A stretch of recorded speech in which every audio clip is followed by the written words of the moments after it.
बाल्यावस्था में एक किस्सा उनका बड़ा प्रिय था। वो हमेशा कहते थे,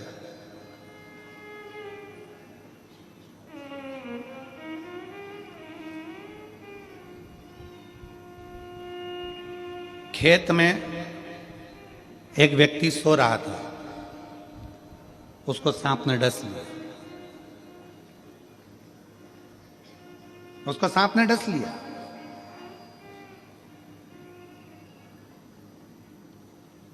सांप डसा, उसके नेत्र खुल गए, उसने देख लिया सांप डस के जा रहा है।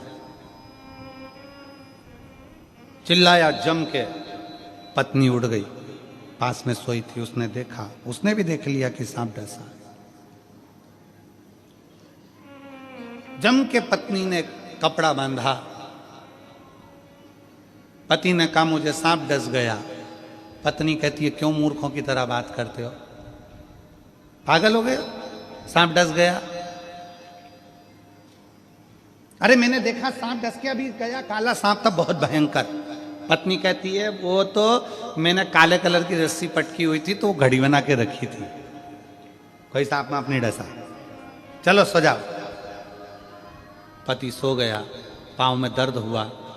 पत्नी ने पति को कॉन्फिडेंस दे दिया कि तुम्हें सांप ने नहीं डसा है। पति ने भी मान लिया कि मुझे सांप ने नहीं डसा। पत्नी ने नीम का काढ़ा बनाए, पति को पिलाकर सवेरे पति काम पर लग गया, अपने कार्य में लग गया। 2 महीने हो गए, 2 महीने पति काम पर लगा रहा। 2 महीने बाद पत्नी ने ये बात अपने घर के लोगों को बता दी और घर के छोटे भाई ने अपने भाई को कह दिया, भैया भाभी ने तुमसे झूठ कहा था, पर सही बताए ना, 2 महीने पहले तुमको सांप ही काटा था। इतना तो सुना था। और पति मर गया। पति मर गया। क्यों? जब बड़ी बीमारी आती है, रोग आता है, तकलीफ आती है, कष्ट आता है, दुख आता है, कर्जा बढ़ जाता है, बहुत टेंशन में जमीन जायदाद सब चली जाती है, तब व्यक्ति सोचता है कि मरना ही साधन है। पर कोई शिव महापुराण का कोई श्रोता अगर उसके पास जाता है तो उसको बल दे देता है, क्यों चिंता करते हैं, ऐसे कर्जे वर्जे तो भोलेनाथ यूं ही निपटा देता है, लोगों को जमीन पे से उठाकर आसमान तक छोड़ देता है। काय की चिंता करना। उसको जो बल मिलता है, भले जिंदगी में बीमारी आ गई पर उसको कह दिया कि तू ठीक होगा, निश्चित है, और उसने ठान लिया कि मैं ठीक होऊंगा, तो बड़े से बड़ा रोग भी उसका ठीक हो जाता है। और उसने सोच लिया कि मैं तो अब जाऊंगा। उसने ये विचार कर लिया कि अब तो मुझे जाना है, उसने ये विचार कर लिया कि अब तो मुझे मरना है, उसने ये विचार कर लिया कि अब मुझे तो ये सा हो गया। ये उसने मन से सोच लिया, मन से।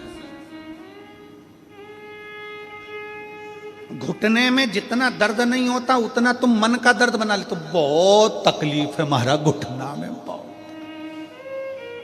घुटने से मैं नीचे नहीं बैठ सकती, मेरे घुटने में बहुत तकलीफ है, घुटने से मैं नीचे नहीं बैठ सकती। इतनी बड़ी बीमारी बना ली घुटने की, घुटने की, घुटने की।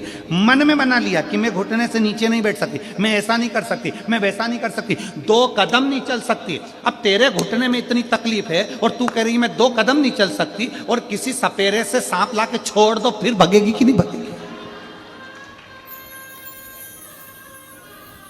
जम के तो बोलो रही जीजियो, भगेगी कि नहीं भगेगी? सामने सांप खड़ा है, सामने मौत खड़ी है, भागना पड़ेगा। फिर घुटने का दर्द कहां गया? अर्थात हमने अपने अंदर ये बना लिया कि मेरा घुटना खराब हो गया, मेरा घुटना खराब हो गया। अरे चकाचक गाय का घी लो, असली घी, खूब जोरदार रोटी में लगाओ, चकाचक खाओ, घुटने का ग्रीस बढ़ना प्रारंभ हो जाएगा। गाय के घी से अच्छा अच्छा दर्द चले जाता है। हमने बनाया कि मेरे पाँव में, घुटने में दर्द है, दर्द है, दर्द है, दर्द है, तो वो दर्द मर्ज बन गया। दर्द मर्ज सब बढ़ता चले गया, बढ़ता चले गया। डॉक्टर को दिखाने गई, डॉक्टर ने कह दिया घुटना बदलना पड़ेगा। अभी भी सोच रही बहुत दर्द है। अब तो ये सोचना मेरे घुटने में कोई दर्द नहीं है, फालतू की बात। कहाँ जाना है बता, कहाँ चलना है, चल। हाले कोसा चलती हूँ कथा में, 1 किलोमीटर दूर गाड़ी छोड़ूंगी, पैदल चल के चलूंगी। और दम थी, मन में प्रबलता थी, पैदल पैदल कमर झुक रही है, बूढ़ी अवस्था है, फिर भी चली आ रही है। और एक बहू छोटी सी अवस्था की बच्चों को लेकर कितनी दूर है, चला नहीं जा रहा, और बूढ़ी माँ पैदल पैदल चली आ रही है। उसके अंदर बल है, उसने सोच लिया मेरे शरीर में कोई रोग नहीं, मेरे शरीर में कोई बीमारी नहीं, ठीक होंगी, होकर रहूंगी।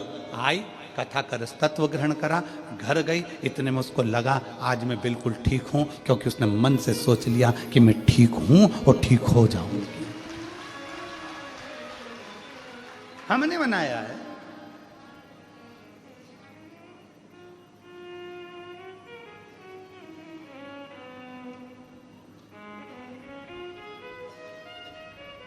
कोई कोई भ्रम लोग अपने आप पैदा कर लेते हैं, अपने आप भ्रम पैदा कर लेते हैं।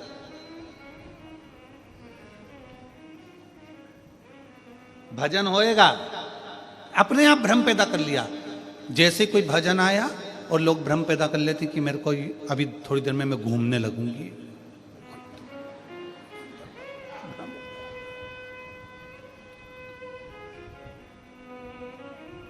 वो डोंगरगढ़ वाली मैया इतनी फ्री बैठी है क्या कि तुमने एकदम घूमना चालू कर और मां आके तुम्हारे अंदर बैठ गई?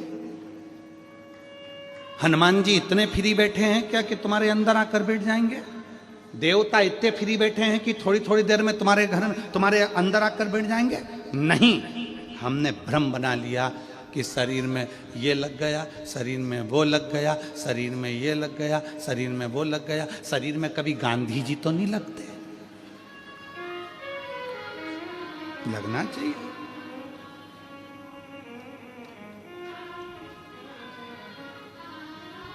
एक आध बार शरीर में गांधी जी लग जाए और क्या, बुरा मत देखो, बुरा मत, लाठी टेक के चलने लगे, वो कभी ना लगे। व्यर्थ। अपनी सोच को प्रबल बनाओ, अपने विचारों को प्रबल बनाओ। हम मना नहीं करेंगे कि माता जी नहीं आती, आती शरीर में, ऐसा नहीं है, उसकी तरंग आती है, पर हर जगह नहीं। जब माँ को याद किया जाए, वो कहते ना बेटा जब पुकारे माँ को आना चाहिए, तब माँ आए। स्थान पर हम नहीं, ये नहीं कहेंगे कि नहीं आती माँ, आपको दर्शन नहीं देती या देवता नहीं आए, मना नहीं है, पर उसके आने से तुम्हारे जीवन में सुख आए। ब्रह्म नहीं, ब्रह्म।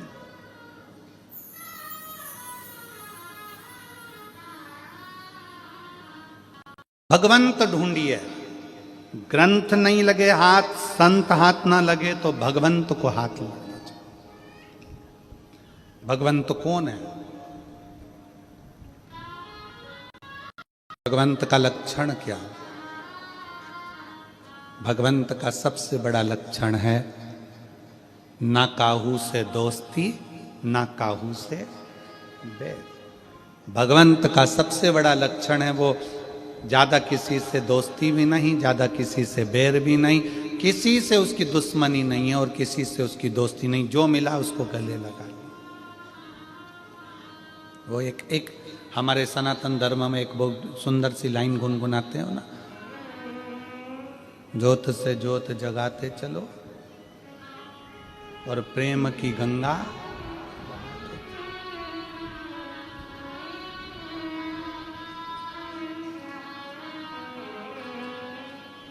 राह में आए जो दीन दुखी, राह में आए जो दीन दुखी, सबको गले से लगाते चलो, प्रेम की गंगा बहाते चलो। ज्योत से ज्योत जलाते चलो, ज्योत से ज्योत जलाते चलो, प्रेम की गंगा बहाते चलो। राह में आए जो दीन दुखी, राह में आए जो दीन दुखी, सबको गले से लगा प्रेम की गंगा बहाते, ना काहू से दोस्ती ना काहू से बैर, सबको अपना बना, सबको अपना।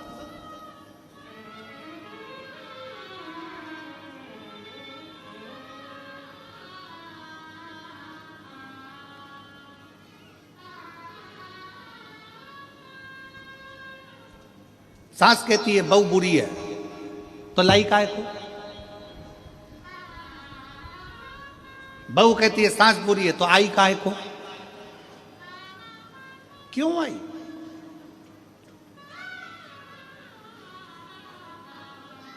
अपनी बड़ाई और पड़ोसी की लड़ाई अगर किसी को अच्छी लगती है तो समझ लेना कि वो बर्बाद होकर ही रहेगा।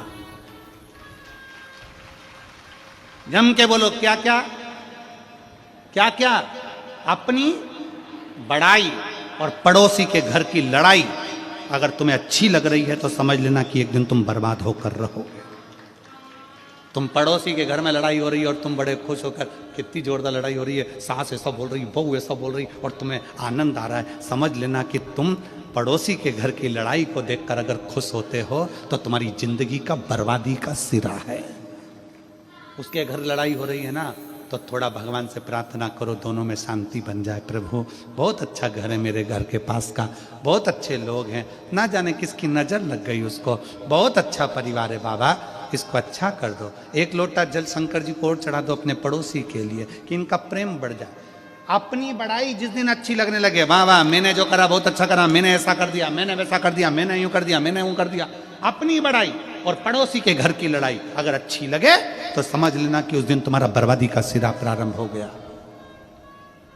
हमें अपनी बड़ाई अच्छी नहीं लगना चाहिए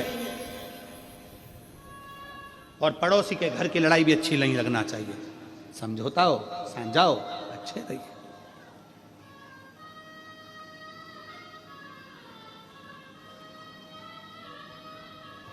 सास कह दे मेरी बहू बुरी है तो हम कहते हैं लाई काय को, और कोई कह दे कि मेरी सास बुरी है तो तू आई काय को। ना सास बुरी है ना बहू बुरी है, दोनों बुरी नहीं है। सास अगर बहू बुरी होती तो सास 25-50 हजार रुपये, 1-2 लाख रुपए खर्च करके 5-7 लाख रुपए खर्च कर कर शादी नहीं करती, अपने सोने के जेवर बहू को नहीं दे देती। और बहू अगर बुरी होती, सास अगर बुरी होती तो बहू अपने माँ बाप को छोड़कर पराए घर में नहीं आ जाती। दोनों बुरे नहीं, दोनों बुरे नहीं है, ना सास बुरी है ना बहू बुरी है। तो बुरा क्या है? सियोर वाला महाराज, बुरा है क्या?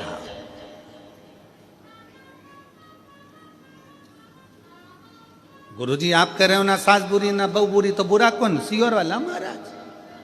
मतलब ना सास बुरी है ना बहू बुरी है, हम जो दिमाग में लेकर बैठे हैं, नीले कलर का चश्मा लगा के बैठ गए और सोच रहे सब पीले दिखे तो पीले दिखेंगे, बोलो तो जम के नहीं। कौन से कलर के दिखेंगे? नीले। लाल कलर का चश्मा लगाया तो सब जम के बोलो जरा लाल दिखेंगे, काला लगाया तो काला दिखेंगे। सास ने जो चश्मा अपनी आंखों में चढ़ा लिया बहू के प्रति कि मेरी बहू ऐसी है, और चश्मा चढ़ गया उसके आंखों पर, उसके परिवार वालों ने चढ़ा दिया तुम्हारी बहू ऐसी, तुम्हारी बहू ऐसी, वो बहू ऐसी, वो बहू ऐसी, उसने चश्मा लगा लिया अपनी आंखों में, लेंस ऐसा लगा लिया कि वो बहू बुरी दिखने लगी, जो अच्छी दिखती थी वो बेकार दिखने लगी। बहू ने चश्मा चढ़ा लिया अपनी आंखों पर कि सास बुरी, तो वो बुरी दिखने लगी। अपने चश्मे को चेंज करिए, अपने चश्मे को बदलो।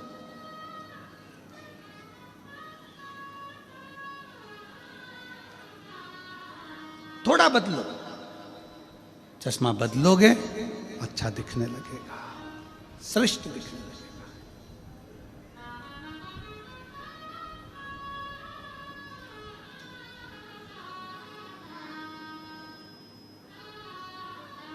सास और बहू में एक बड़ा अंतर है।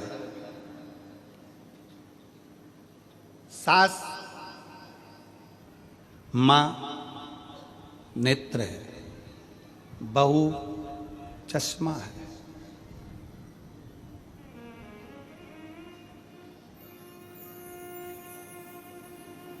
आंखों से अगर थोड़ा सा भी कमजोर दिखेगा तो चश्मे को साफ करोगे कि आंख साफ करोगे? जम के बोलो जरा। चश्मा, नंबर बदल लोगे, चश्मा को चेंज कर लोगे, गिलास बदल लोगे, साफ कर लोगे, धो लोगे, पोंछ लोगे कि अच्छा दिखे, अच्छा नजर आए।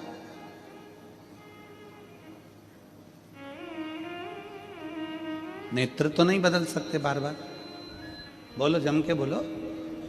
चश्मा बार बार बदला जा सकता है पर नेत्र नहीं बदले जा सकते। चश्मे को पोछा जा सकता है पर नेत्र को पोछा नहीं जा सकता। चश्मे को निकाल कर साफ कर सकते हो पर नेत्र को निकाल कर साफ नहीं कर सकते। उसी तरह शिव तत्व कहता है कि घर में जो बहू है और सास है, सास की पूरी जिंदगी इसी में निकल गई तो उसको बदलना तो मुश्किल है। बहुओं से निवेदन है, थोड़ा सोच विचार, तुम चश्मे की तरह हो, थोड़ा बदलने का प्रयास करना, सब अच्छे दिखेंगे, सब अच्छे दिखेंगे, कोई बुरा नहीं है। ना सास बुरी है ना बहू, और बहू तो कभी बुरी हो ही नहीं सकती, हो ही नहीं सकती। उसका कारण क्या है? उसका नाम है बहू। जो घर में खुशियां बहुता में लेकर आए, जो तुम्हारे घर का वंश बढ़ाए, जो तुम्हारे घर में आकर सूखी दाल रोटी खाकर भी बहुत आशीर्वाद दे, उसका नाम बहू होता है महाराज। जो बहुता में सुख दे। और सास कभी जिंदगी में बुरी नहीं हो सकती। सास के बराबर दुनिया में कोई नहीं हो सकता, वो कभी बुरी नहीं हो सकती। बस एक आस सास को लगी रहती है कि मैं जितनी फुर्तीली हूं, मैं जितनी फुर्ती से काम करती हूं, मेरी बहू उतनी फुर्ती से काम करे। लड़ाई इस चीज की होती है। सास को लगता है कि मैं जल्दी सवेरे उठती हूं तो बहू जल्दी उठे। सास को लगता है मैं इतने लोगों का खाना बना लेती हूं तो बहू भी बनाए। अब सास को कौन बताए कि तू 75 की है, वो 32 की है। जब वो धीरे धीरे धीरे धीरे तेरी उम्र में आएगी तो ऊपर चली जाएगी, और जब तेरी उम्र में वो आएगी तब तेरी जैसी फुर्ती उसमें भी आएगी। ऐसा नहीं है, उम्र की एक गरिमा रहती है। 14 साल के लड़के से कहो कि तो इतना मेहनती काम कर ले, नहीं कर सकता। 24 साल के लड़के से बोलोगे करेगा, 34 साल के कहोगे फिर करेगा, 54 साल के बोलोगे तो करेगा। तुम आस बहुत लगाए हो, वो आस थोड़ी सी कम करो।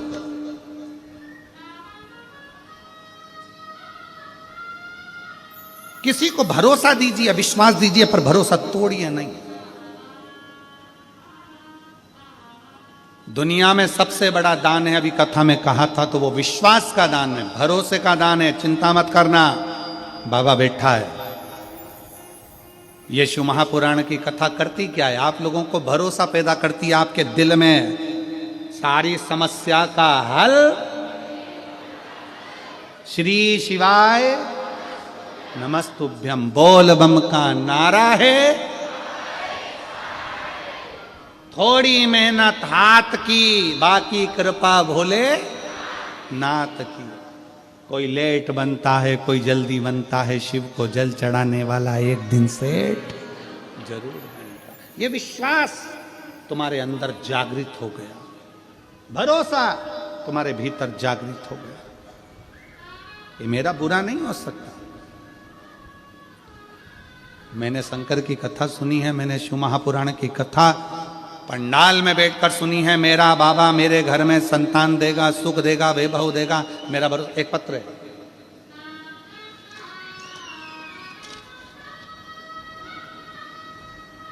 मेरा नाम ईशिका अग्रवाल है, मैं बिलासपुर छत्तीसगढ़ की रहने वाली हूँ। कहीं बैठी हो ईशिका अग्रवाल तो हाथ हिला सकती हैं। मेरा नाम ईशिका अग्रवाल है, मैं बिलासपुर छत्तीसगढ़ की रहने वाली हूँ। कहीं बैठी हों तो हाथ हिला सकती हैं। ईशिका अग्रवाल, बिलासपुर छत्तीसगढ़ से। मैं सीए की पढ़ाई कर रही थी। मैंने 2 बार सीए फाइनल का एग्ज़ाम दिया और उसमें मेरा रिजल्ट अच्छा नहीं रहा और मैं फेल हो गई।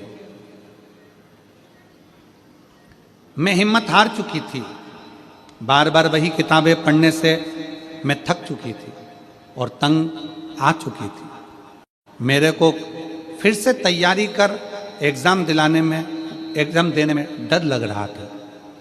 पत्र को आप लोग एलईडी पर जरूर पढ़ें, आस्था चैनल पर पढ़ें कि एक बेटी ने अपने भीतर का दर्द कितना लिखा। हिम्मत हार चुकी थी, बार बार वही किताबें पढ़ने से थक चुकी थी और तंग आ चुकी थी। मेरे को फिर से तैयारी कर एग्ज़ाम दिलाने में डर लग रहा था। मन में यही विचार आता कि इस बार भी नहीं हुआ तो क्या होगा। मेरी मम्मी आपकी कथा सुनती है और उन्होंने ही मुझे बताया कि कैसे आप अपने पत्र के माध्यम से बताते हैं कि आपके बताए हुए उपाय और महादेव जी का विश्वास के कारण कितने लोगों का सफलता मिली है, कितने लोगों का काम हुआ है। आपने बोला था अपनी मेहनत को 4 गुना कर दो और भोले बाबा पर विश्वास पूरा करो, मन से करो। मैंने वैसा ही किया। महादेव जी पे शहद वाली बेलपत्र चढ़ाकर एग्जाम देने गई, अपनी मेहनत को 4 गुना बढ़ा दिया। एग्जाम के बाद मैं सीहोर गई, वहां बाबा से अपने मन की बात कह दी। रायपुर में हुई कथा पंडाल में बैठकर कथा को सुना। 24/12/2024 पशुपतिनाथ का व्रत प्रारंभ किया। कितनी तारीख को करा? 24/12/2024 को कथा व्रत प्रारंभ करा। रायपुर की कथा सुनी और एक ही व्रत पूर्ण हुआ और मेरा रिजल्ट 26/12/2024 को आया। बाबा ने ऐसी कृपा कर दी कि 2 ग्रुप मेरे रह गए थे। जिस 2 ग्रुप में मैं हमेशा फेल हो रही थी, बाबा ने एक साथ दोनों ग्रुपों में पास कर दिया और आज मैं बाबा की कृपा से सीए बन गई। आज मैं बाबा की कृपा से सीए बन गई। मैं बाबा को यहाँ प्रणाम करने के लिए आई हूँ। मेरा मोबाइल नंबर ये है। शिव तत्व की प्राप्ति, मेरा नाम ईशिका अग्रवाल, मैं बिलासपुर छत्तीसगढ़ से। कहीं बैठी हो तो बेलपत्र लेने के लिए आ सकते। ईशिका, उस पत्र में उस बेटी ने लिखा, मैं हिम्मत हार दी पर आप पत्र पढ़ते हो तो उस पत्र में हिम्मत आ जाती है कि जब दुनिया का काम हो रहा है तो मेरा क्यों नहीं हो सकता। और वो विश्वास, वो हिम्मत आप सब में चाहिए। झोली पसार कर मांगने के लिए बाबा के दरवाजे पर आए हो, भरोसा रखना कि 7 दिन की शिव पुराण इस हाले कोसा की भूमि पर सुनी है। तुम्हारा भी एक पत्र इस व्यासपीठ पर जल्दी जरूर आएगा, ये भरोसा।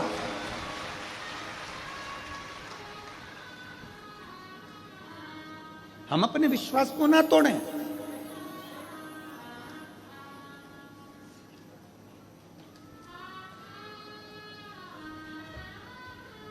अपने भरोसे को प्रबल करिए और खाली ना जाता कोई दर से तुम्हारे, खाली ना जाता कोई दर से तुम्हारे। मैं भी खड़ी हूँ नन्ही बाहें पसारे, अपने हृदय से लगा लो, गिरा जा रहा हूँ, उठा भोले अपने दर से अब तो ना टालो, गिरी जा रही हूँ, उठा लो। एक विश्वास अपने भीतर उत्पन्न करिए।